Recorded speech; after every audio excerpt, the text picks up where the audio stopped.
আসসালামু আলাইকুম। শুনছেন সংবাদ শিরোনাম।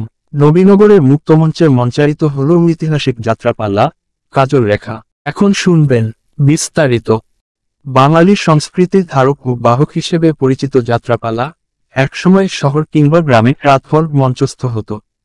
দূর দূরান্ত থেকে মানুষ এসে ভিড় করত আর আসরে তাদের প্রিয় শিল্পীদের অভিনয় দেখত। আধুনিকায়নের এই যুগে হারিয়ে যেতে বসেছে সেই ঐতিহ্য। তবে বর্তমান প্রজন্মের কাছে দেশের সংস্কৃতি পৌঁছে দিতে দীর্ঘদিন পর ব্রাহ্মণবাড়িয়া নবীনগর উপজেলার চরিয়া গ্রামবাসীর আয়োজনে মঞ্চায়িত হল ঐতিহাসিক যাত্রাপালা কাজল রেখা। মঙ্গলবার রাতে উপজেলার সাতমোড়া ইউনিয়নে চরিয়া দক্ষিণ সরকারি প্রাথমিক বিদ্যালয়ের সংলগ্ন মাঠের উৎসবমুখর পরিবেশে যাত্রাপালাটি মঞ্চায়িত হয়। যাত্রাপালার শুভ উদ্বোধন করেন নীল ডিসি গ্রুপের কর্মকর্তা মোহাম্মদ আলমগীর হোসেন।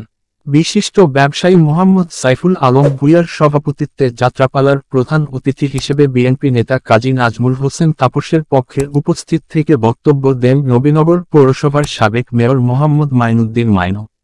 যাত্রাপালার প্রধান মেহমান ছিলেন তরুণ রাজনীতিবিদ ও সমাজসেবক আবু হাসনাত আলম রাজীব ভূঁইয়া। সৌদি আরব প্রবাসী মোহাম্মদ আবদুল্লার মামুনের পৃষ্ঠপোষকতায় সকলের প্রধান আকর্ষণ ছিলেন মালয়েশিয়া প্রবাসী মোহাম্মদ ফরহাদুল ইসলাম।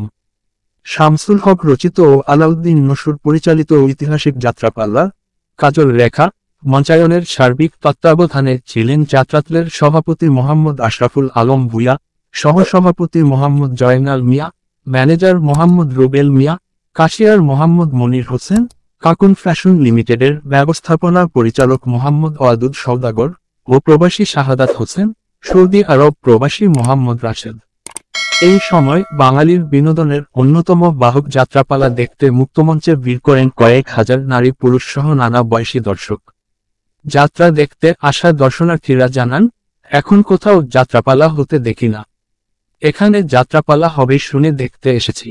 তবে দীর্ঘদিন পর হলেও যাত্রাপালার অনুষ্ঠান করায় আমরা অনেক খুশি। তারা আরও বলেন, যাত্রাপালা বাঙালির সংস্কৃতির একটি অংশ, কিন্তু আধুনিকায়নের ফলে এটি হারিয়ে যেতে বসেছে। বাংলার সংস্কৃতি ধরে রাখতে আগামীতে এমন আয়োজনের প্রত্যাশা করি। আয়োজকরা জানান, বাঙালির প্রাণের অনুষ্ঠান হল যাত্রাপালা। দীর্ঘদিনের অবহেলার কারণে সাংস্কৃতিক অঙ্গন থেকে যাত্রাপালা প্রায় বিলুপ্তির পথে এবং এই শিল্পের সঙ্গে যারা জড়িত রয়েছেন তারা দিন দিন হারিয়ে যাচ্ছেন। যাত্রাপালা চর্চার মাধ্যমে তারা আবার ফিরে আসবেন।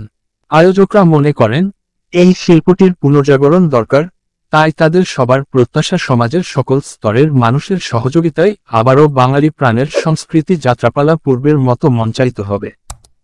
এখন এটা প্রায় বিলুপ্তির পথে, সেই কারণে আমরা চেষ্টা করেছি যে প্রাচীন ঐতিহ্যটা যেন ফিরে আসে এবং আমরা আজকের এই যাত্রাপালা অনুষ্ঠানে যথেষ্ট সাড়া পেয়েছি। তবে হাজার হাজার দর্শক এখানে উপস্থিত হয়েছে, উপলব্ধি করেছে।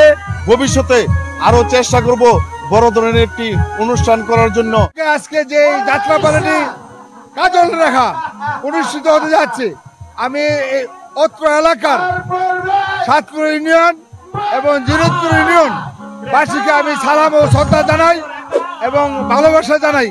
আমি ধন্যবাদ জানাই অত্র এলাকার যারা এই নাটকটি ধরে রাখছে। ব্রাহ্মণবাড়িয়া 24.news